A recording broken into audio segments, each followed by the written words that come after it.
El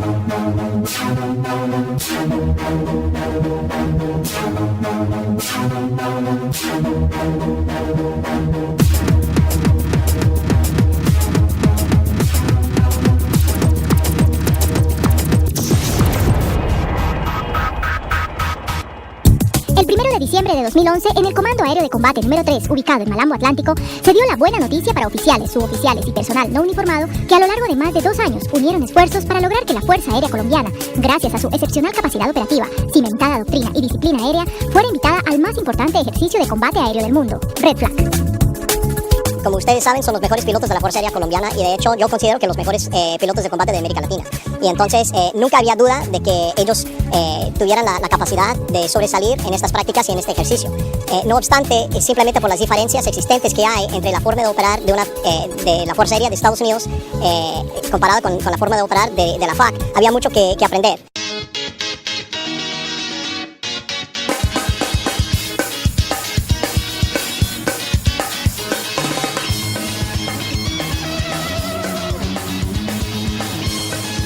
Posteriormente, en la ceremonia principal del 92º aniversario de nuestra institución, el primer mandatario de los colombianos se lo comunicó al país. Pues resulta que por primera vez en la historia de la Fuerza Aérea Colombiana, la Fuerza Aérea fue invitada a concursar en esa competencia. Pero antes tenía que pasar por los exámenes. Y aquí estuvieron los oficiales haciendo el examen a la Fuerza Aérea. Y el resultado, y no me sorprende, de ese examen, en todos sus frentes, la calificación que le dieron a la Fuerza Aérea Colombiana fue sobresaliente.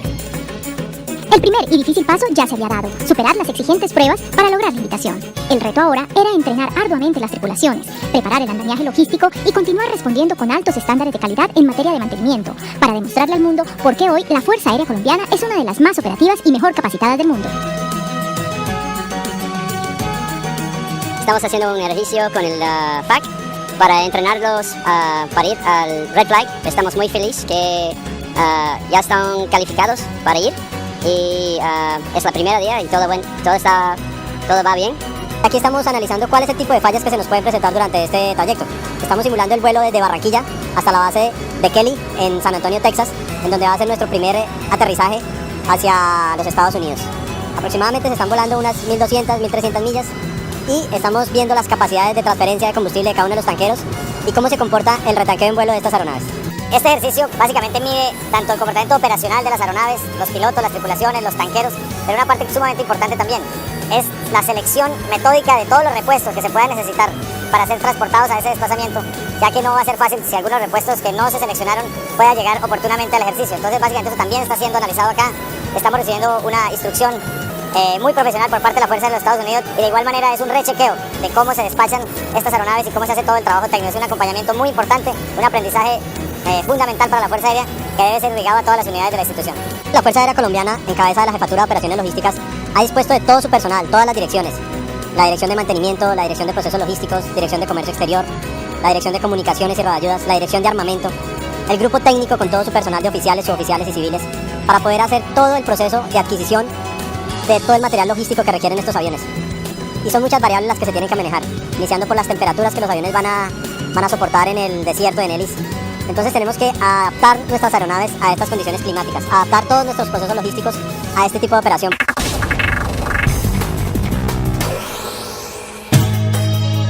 El 1 de julio de 2012, 8 aeronaves CAFIR, 2 tanqueros, un avión de transporte estratégico y 106 hombres, con todas sus ilusiones puestas en representar con honor a 45 millones de colombianos en un ejercicio al que solo son invitados los mejores y al cual por primera vez asistía la Fuerza Aérea Colombiana, partieron del Comando Aéreo de Combate número 3.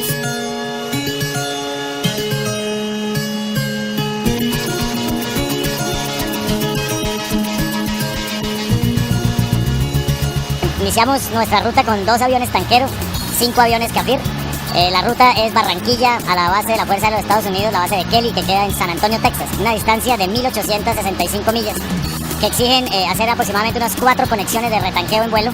Con nuestras aeronaves están repartidas, el 767 va con 3 CAFIR y nuestro 707, el tanquero denominado Zeus, lleva otras 2 aeronaves. Aeronaves, tripulaciones y quienes tenían a su cargo la logística de la fuerza hicieron su primera escala en San Antonio 4 horas y media después del despegue. Acabamos de llegar a Kelly, 5 CAFIR, es algo histórico. Ya habíamos practicado esto en un crucero de la misma distancia, pero es Se siente uno muy orgulloso de ir cruzando países. México es algo que uno nunca soñaría hacer en un CAPIR. Ver esa formación de los 2 tanqueros y 5 aviones es algo que realmente produce mucho orgullo. Cuando cruzamos, entramos a territorio de Estados Unidos, dije por la frecuencia, bienvenidos a Estados Unidos, y realmente es algo que es un sueño que se cumplió el día de hoy, porque nunca pensamos, los pilotos de combate, que normalmente volamos misiones muy cortas y muy rápido, hacer un crucero de esta magnitud y llegar a los Estados Unidos de Norteamérica a una base militar. En tan solo hora y media, Arizona le daba la bienvenida a la delegación colombiana, que llegaba al lugar para comenzar 15 días de arduo entrenamiento, acondicionamiento a las altas temperaturas y reconocimiento del terreno, que a la vez permitiría el mayor rendimiento de hombre y máquina. Estamos en la base de Davis Mountain, específicamente en el área que nos asignaron, que se llama el Snowbird. Es como toda un área operativa asignada exclusivamente para nosotros. Estamos en el planeamiento de la misión de mañana. Mañana comenzamos nuestros vuelos de entrenamiento aquí en esta unidad. Estamos revisando pues las condiciones, los procedimientos de salida, cómo son las áreas de sostenimiento, de acuerdo a los procedimientos locales que nos dieron en la base. Ya empezamos con nuestro entrenamiento de ataque aéreo, ataque aire-tierra, con escoltas, con agresores, un entrenamiento bastante intenso, demandante, y así vamos a estar por espacio de prácticamente 8 días. Bajo un inclemente sol o bajo la luz de la luna, todos cumplieron su misión.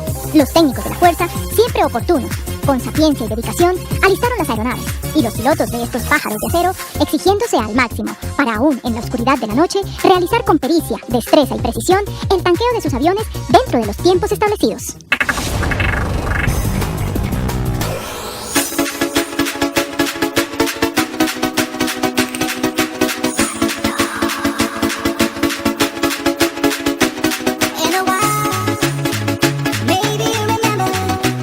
En la ciudad de los casinos, de hermosas mujeres y suntuosos lugares, nuestros hombres llegaron a la base aérea de Nellis en Las Vegas, llevando de manera autónoma todos los equipos volantes de la fuerza, como no lo había hecho ningún país en Latinoamérica, para dar inicio a Red Flag.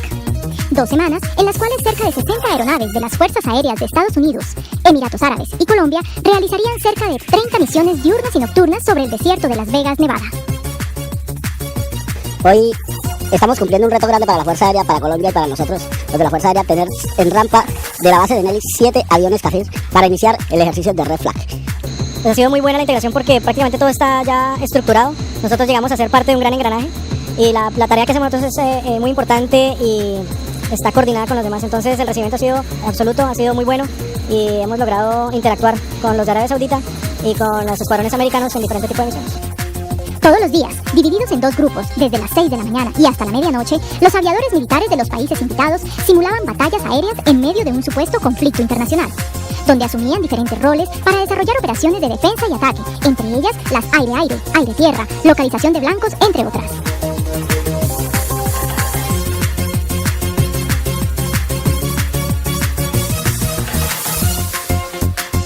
Por ejemplo, una misión aquí normalmente son 50, 60 aeronaves. Nos dan una orden fraccionaria donde nos dicen, este es el blanco que ustedes tienen que atacar, a qué horas, por qué corredores van, por qué corredores vienen, dónde están los enemigos, dónde están las amenazas antiaéreas. Y básicamente es coger toda esa información, procesarla, hacerla real para que el CAFIR pueda volar este perfil de acuerdo a los requerimientos que ellos nos hacen. Y posterior, llevarla a la misma reunión para hacer lo que es la coordinación entre los escuadrones. Ansiedad, tensión y adrenalina fueron las constantes al realizar cada una de las misiones que pusieron al límite las capacidades de los pilotos de las diferentes fuerzas. La experiencia es a todo nivel, profesional, personal. Nada más entrar a una aula de briefing donde estén pilotos de combate, de los mejores escuadrones de combate actuales, desempeñando todos los roles que pueda haber en una guerra moderna, intercambiar conocimientos, experiencias, tácticas, técnicas, con pilotos de F-15, de F-16. Creo que este ha sido uno de los mejores inicios y las mejores visiones o proyecciones que ha tenido la fuerza, para mostrar sus capacidades, pero más que todo para aprender y aplicar dentro de nuestro conflicto, o el conflicto exterior en caso de ser requerido. Antes de finalizar los ejercicios, una voz de aliento y apoyo llegó desde Colombia en cabeza del general Tito Saúl Pinilla Pinilla, comandante de la Fuerza Aérea Colombiana, y del mayor general Flavio Enrique Ulloa Echeverry, segundo comandante y jefe de Estado Mayor Aéreo. Fue definitivamente muy placentero para nosotros como escuadrón tener a nuestro comandante de la Fuerza Aérea enterándose de qué es lo que estuvimos haciendo aquí, conociendo de primera mano a bordo de una de nuestras cabinas qué es lo que nosotros vivimos allá arriba y cuál es la experiencia que nosotros como pilotos del escuadrón CAFIR llevamos ahora para Colombia para difundir entre el resto de nuestros escuadrones. El tamaño de las fuerzas, la diversidad de equipos, la diversidad de controles, la diversidad de personas hablando al mismo tiempo un idioma diferente y nuestros hombres conociendo y sabiendo exactamente lo que tenían que hacer. Eso me impresionó, en un país que no es el nuestro, en un idioma que no es el nuestro, rodeados de 60, 70 aviones, hablando de manera rápida, diferente, y nuestros hombres entendiendo y haciendo la tarea como la debían hacer. Una felicitación muy especial, y obviamente me siento muy orgulloso de haber compartido con ellos esto, de haber estado con ellos aquí y haber representado con honor no solamente la Fuerza Aérea Colombiana, sino a Colombia. 106 hombres hacen parte ya del legado de Red Flag. 106 hombres han escrito un capítulo imborrable en la historia de la Fuerza Aérea Colombiana. 106 hombres volvieron a su tierra fortalecidos por la experiencia, por el conocimiento y por el orgullo de haber izado en cielos extranjeros el amarillo, azul y rojo de nuestra bandera. Mi opinión es que la Fuerza Aérea de Colombia hizo un trabajo muy excelente en Red Flag. Son muy buenos pilotos, vuelan muy bien y pelean muy bien. Red Flag es el inicio de una era, es la transformación de la Fuerza Aérea Colombiana, es la culminación de un sueño, pero también es sencillamente abrir la puerta a nuestra institución, a la interoperatividad con las fuerzas aéreas más modernas y capaces del mundo. Es decirle a esos aliados que pueden contar con Colombia, con la Fuerza Aérea Colombiana, con un escuadrón de primer nivel, con unos pilotos altamente entrenados y capacitados y un personal técnico idóneo, capaz y muy comprometido. Eso es Red Flag para Colombia. Es mostrar la cara de nuestro país, es mostrar nuestras capacidades, es mostrar que todo esto que hemos aprendido pues, se puso a prueba acá. Dejamos en alto el nombre de nuestro país. Es una satisfacción enorme también porque es el trabajo de muchas personas, es un trabajo colectivo de toda la Fuerza Aérea Colombiana para hacer realidad este sueño y hacerlo como lo hicimos, escribiendo páginas de gloria acá en ese edificio de Red Flag, donde quedará para siempre puesta la bandera de Colombia como un participante orgulloso del ejercicio de combate más exigente y demandante del mundo.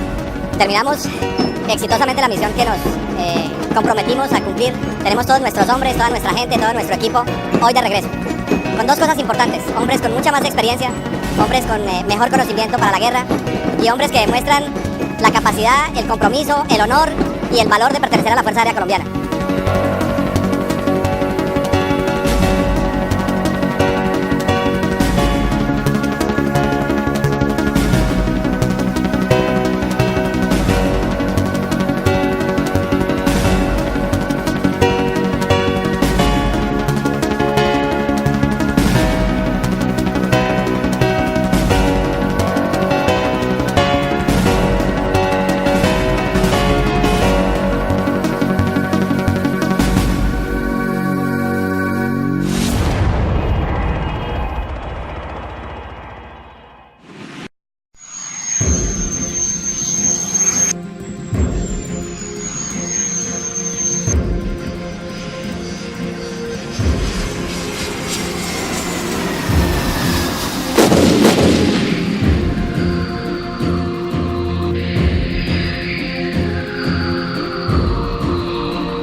the beginning of a new era with the advanced Fear fighter aircraft. July 2009 marked the delivery of the first 4 upgraded Fear fighter aircraft in a program including 24 aircraft. The 4th generation Fear aircraft are equipped with the most advanced avionics, sensors, and weapon systems, providing the same mission performance as the world's frontline fighters. The success of the upgraded Fear is the result of thousands of hours of work by skilled engineers and active combat pilots. Over the 3-year development and integration period, the performance and operation of each system was analyzed, integrated, and tested to ensure that the overall system met the mission requirements. After comprehensive integration and ground tests, the upgraded Fear underwent flight tests, which included hundreds of flight hours to verify the performance of all the new systems and the enhanced aircraft flight envelope. By drawing on the experience of fighter pilots, the Fear's glass cockpit and operational concept provide the pilot with a clear and updated tactical situation picture for continual monitoring of the battle arena. The Fear cockpit controls are designed to minimize the pilot workload and achieve optimum mission performance. For the decisive edge in the battle arena, the Fear pilot is able to deploy a wide range of proven weapon systems with the highest precision. These weapons have all been fully integrated and tested on the upgraded Fear fighter aircraft.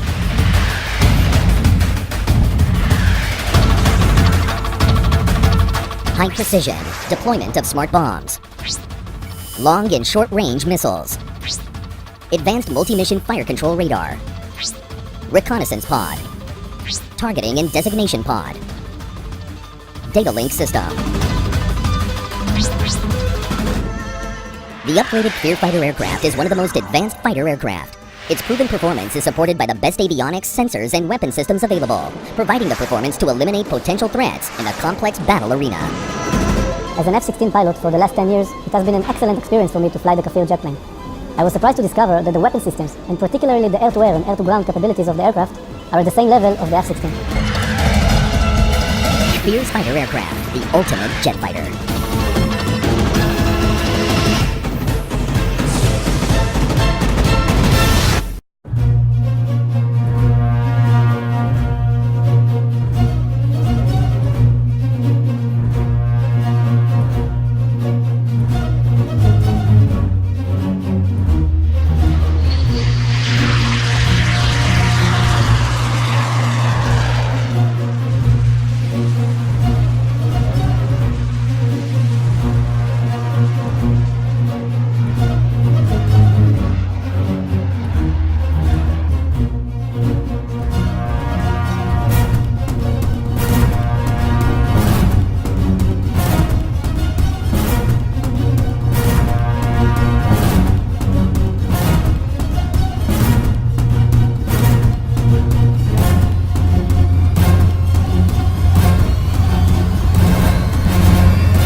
Painted in special camouflage schemes to make them look like aircraft of the Soviet Union and other Warsaw Pact forces, they act the part of the enemy in what is called dissimilar air combat training.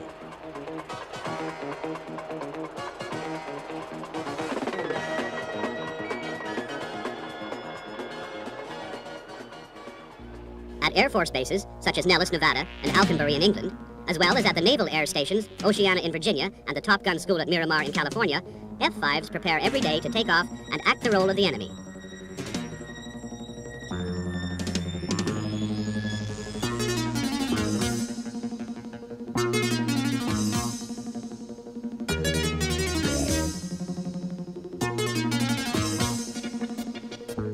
Flown to the limits, the agile F-5s provide a frighteningly realistic threat.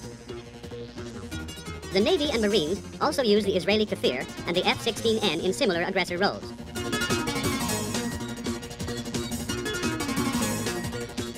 Flown by the best fighter instructors, well-versed in Soviet tactics, the aggressors teach America's young combat pilots how to fight and how to win. Each aggressor mission is preceded by a detailed briefing. These instructors will teach their opponents that they have to use their brains, their eyes, and pretty well all their fingers and toes.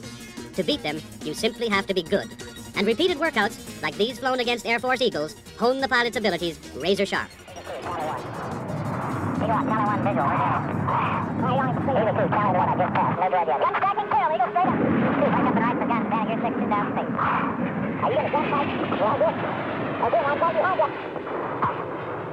Eagle 1, check 6. You have a bandit coming in from the south. One, break down and left. Bandit, you're 6. Eagle 2, engaging the F5 coming off Eagle 1. Left shot, F5, right hand. Nickel 1 bandit, 010, 10 miles, southbound. Nickel 1, looking no joint. Nickel 2 is Charlie, right, 1 low. Nice to you.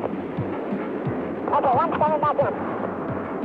Running days at 50 feet of me. The other one should be north of me. Roger, visual. Climb. Who's coming left, the other bandit's going to left turn at 15,000. 1, roger, pressure. Mine's trying to take it down. Look at everybody move. Your 2 sights going up and I'm going for guns. Snapshot, F5, right turn. 2, come off the left. My man's coming up after you.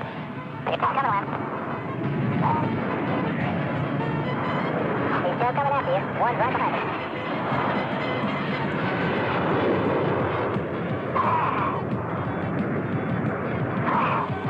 Track and kill, F5, right turn. Nickel 2's engaged.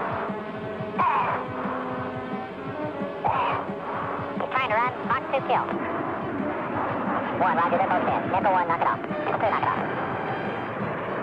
Aggressors will always be here. It was an idea, and it's a beautiful idea. Roger, Eagle 1, knock it off. Eagle 2, knock it off. GCI, copy, knock it off.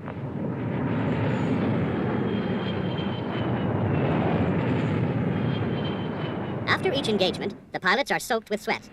Later, they'll rerun the whole thing using computer tapes and video displays.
If you will, in Top Guns, you'll recall. No rather unique paint scheme, and not often we see them in the sky at air shows, usually in a static display. But great to see them in the sky here today.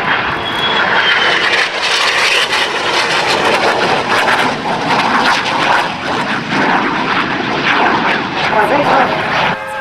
So the wing of the wave, way back, right there. And fast.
Generation presents Yakovlev 130.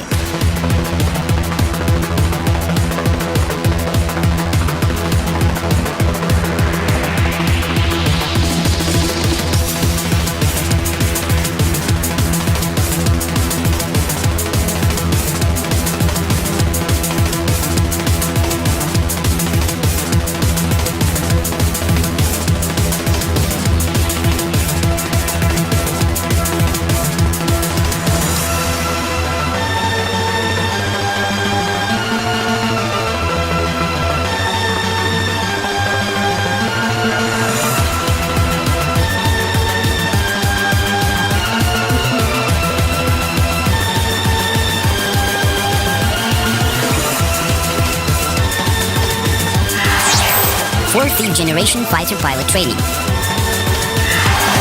High operational autonomy and enhanced flight safety.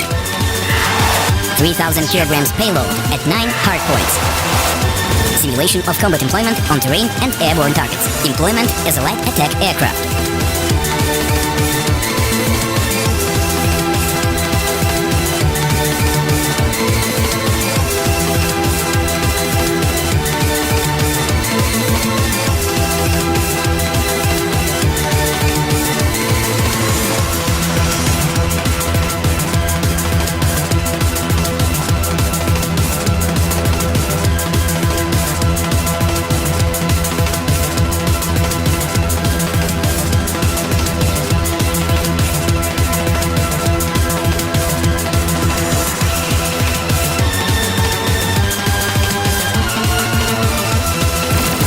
Flight performance.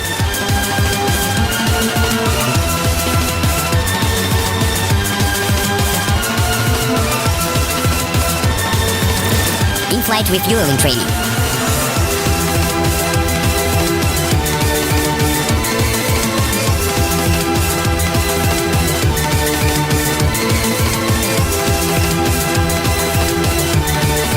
Low flight hour cost.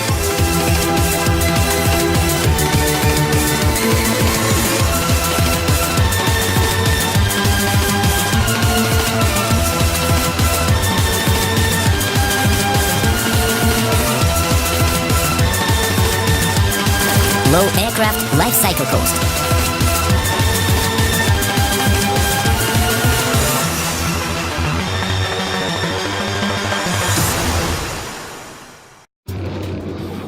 Irkut Corporation and Yakovlev Design Bureau present the Yak-130 Combat Trainer Jet, the ultimate key to the sky.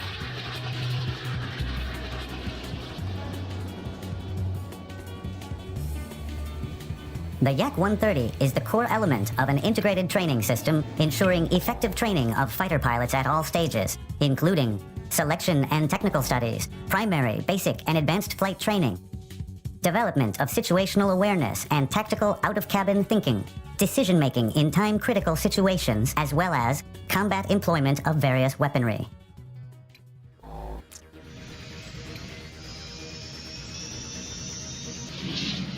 While piloting the Yak-130 in various flight modes, the cadet pilot practices takeoff and landing, masters standard and advanced maneuvering, acquires skills of flight in pair and unit formation,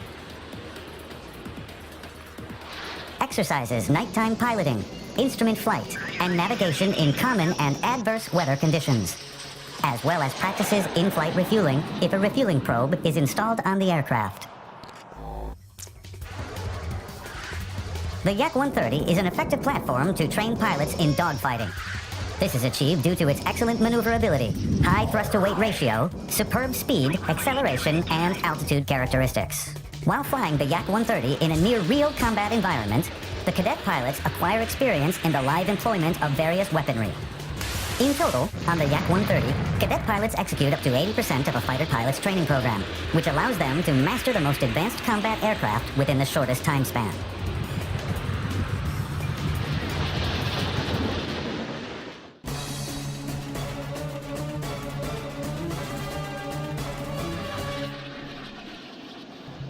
The Yak-130 has set a brilliant example to other jets in its class by demonstrating a performance similar to that of modern and prospective fighters. Стал эталоном для машин своего класса во всем мире. При этом Its flight hour costs 4 to 6 times less in comparison with the 4th generation twin-seat combat training fighter.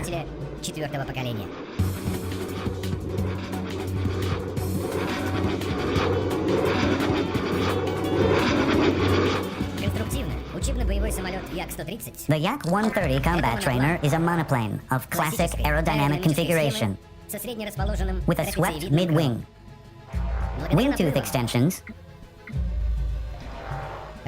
well-developed high-lift devices, and subsonic air intakes provide stable and controllable flight at angles of attack of up to 35 degrees.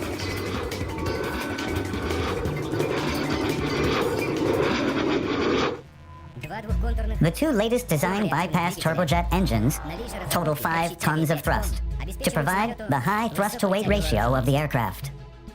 The engines are renowned for high reliability, simplicity of maintenance, low specific fuel consumption, low noise, and low smoke emissions.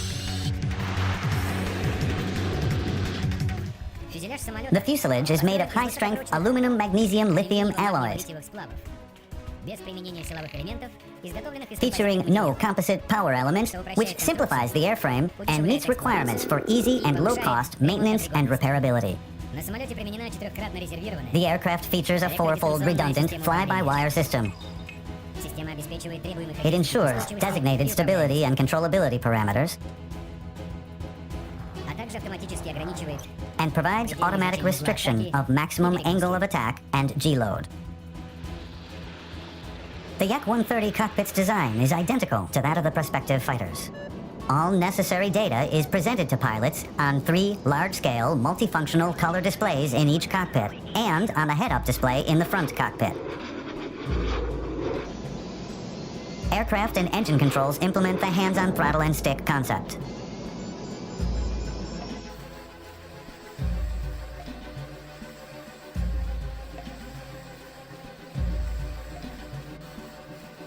The aircraft is self-sufficient in operation and does not require any particular infrastructure. The independent engine startup, powering of onboard equipment without ground power supply, as well as cockpit air conditioning on the ground, are ensured by the Yak-130 Auxiliary Power Plant.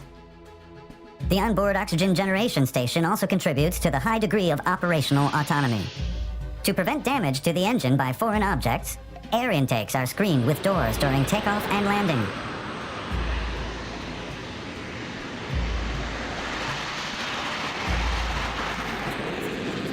The Yak-130 can operate even from unpaved airfields due to nose landing gear with a mud guard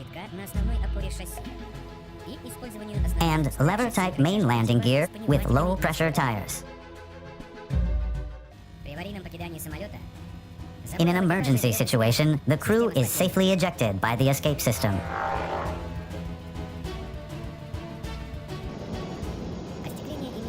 The canopy glass is fragmented by pyrotechnic cords. Ejection seats enable crew to leave the aircraft at the full range of speeds and within the entire altitude envelope of the aircraft.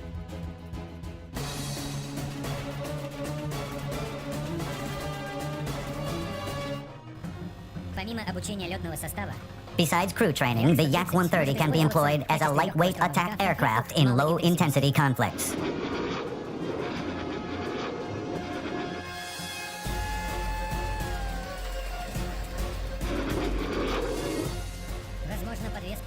It is able to carry up to 3 tons of various munitions at 9 hardpoints, 6 under wing, 2 wingtip, and 1 under fuselage.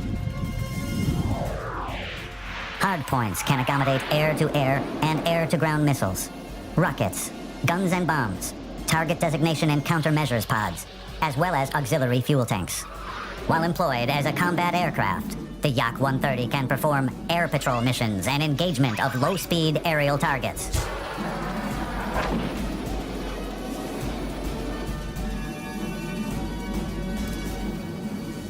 Destruction of point ground and maritime targets.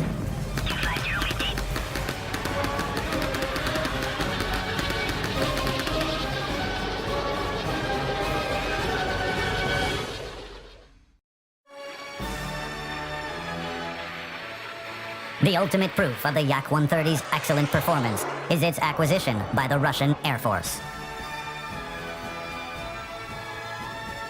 The Yak-130 is the key to your skies.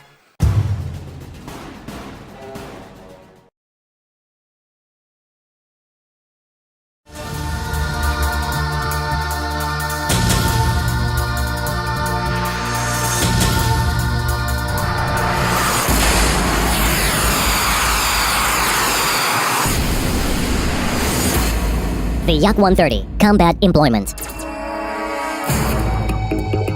The Yak-130 Combat Trainer Jet is a cost-effective solution for employment in low-intensity conflicts. The aircraft is equipped with a wide range of guided and unguided weaponry, with an overall weight up to 3 tons. The Yak-130 is capable of engaging a wide variety of aerial targets. Lightweight attack jets, combat trainers, and transport aircraft. Unmanned aerial vehicles and other low-speed aerial objects, as well as helicopters. Low cost and easy to operate, the Yak-130 Combat Trainer can be also effectively employed as a light attack aircraft against various ground targets, including unsheltered aircraft on the ground installations lacking an advanced air defense system. Small-size pinpoint targets such as wheeled vehicles, light armored vehicles, and infantry groupings. The Yak-130 can also be used to destroy low-displacement ships.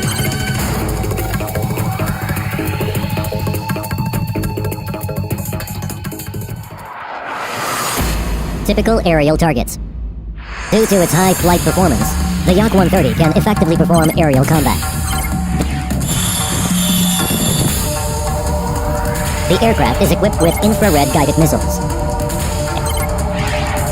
A helmet-mounted targeting system simplifies target locking during air combat and provides the Yak-130 with a significant advantage over aircraft without such equipment. The Yak-130 can effectively engage low-speed aerial targets, such as unmanned aerial vehicles. Besides the infrared-guided missiles, the Yak-130 carries a container with an aircraft gun installed under the fuselage. Forecast track is displayed on a head-up display to ease aiming, thus providing high probability of target hit.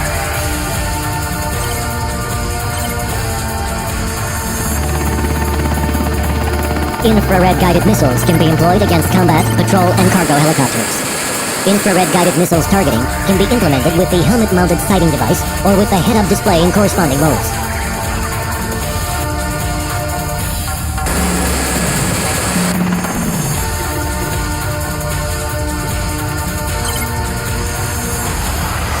Typical surface targets.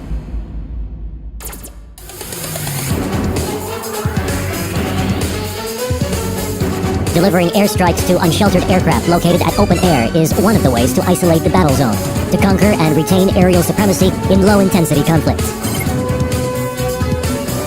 To perfect these tasks, the Yak-130 is able to carry a wide variety of combat payload, including suspended aircraft gun, dispenser pods, rockets, or various aerial bombs.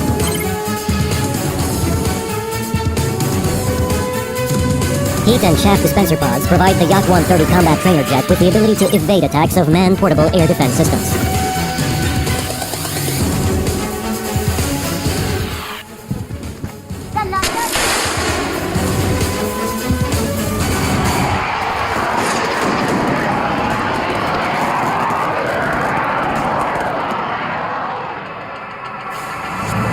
The aircraft gun pod allows to destroy pinpoint ground and maritime targets such as vehicles or motorboats. Aiming data is presented on the head-up display.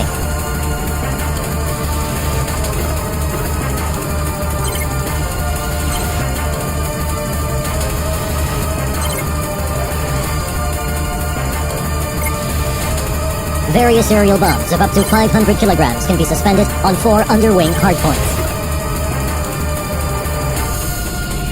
Aerial bombs can be employed against an impromptu detected target during level flight or diving, or against a spotted target during level flight or pitching up.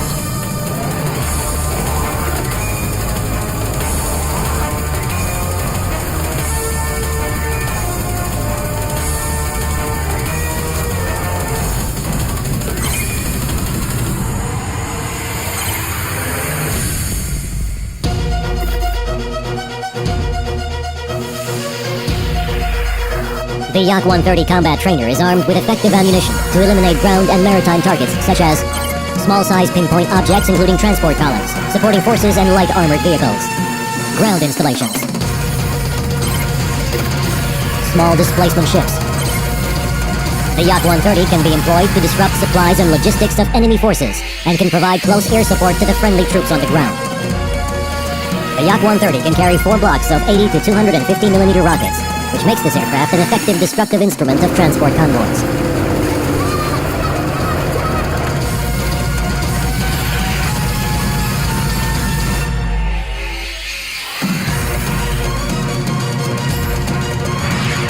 Aiming data for corresponding firing mode is shown on the head-up display. A part of the Yak-130's weaponry, guided aerial bombs can be employed against high-priority targets, including small displacement ships. Data from a homing head is shown on multifunctional color displays in front and rear cabins. Equipped with a high-precision navigation system, the Yak-130 ensures hitting targets with minimal deviation and eliminating it with a pinpoint strike as soon as target coordinates are obtained.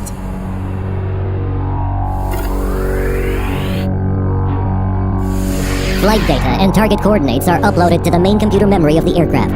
In-flight high-precision navigation is provided autonomously by an inertial navigation system, integrated with the GPS and GLONASS systems.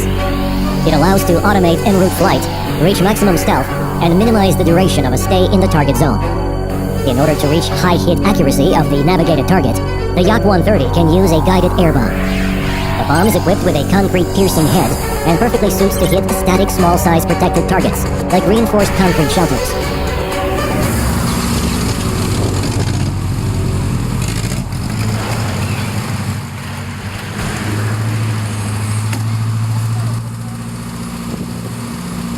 A TV-guided target seeking device with the correlation algorithm of data processing is able to memorize target location and navigate the bomb's flight until target hit, thus implementing the fire and forget principle. The flexibility of combat employment and expanded list of air-to-air and surface-to-surface weaponry make the Yak-130 a powerful combat aircraft for low-intensity conflicts and counter-terrorism operations.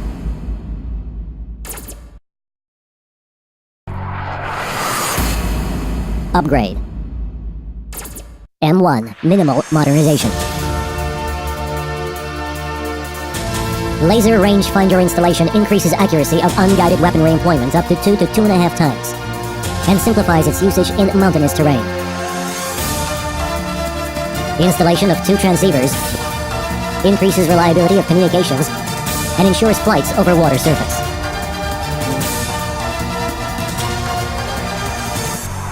M2 in addition to M1. An in-flight refueling system provides in-flight refueling training capability and increases aircraft flight range. An optronic guidance systems pod provides enhancement of weaponry options by including high-precision weaponry with a laser and IR sighting system and ensures round-the-clock employment in VFR weather conditions. The Talisman onboard self-defense system can also be included to the weaponry list. This system provides aircraft defense against air-to-air missiles with active or half-active radar homing, as well as against surface-to-air missiles control centers and artillery.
Ingenieurgewehr, so der Aufwand kommt.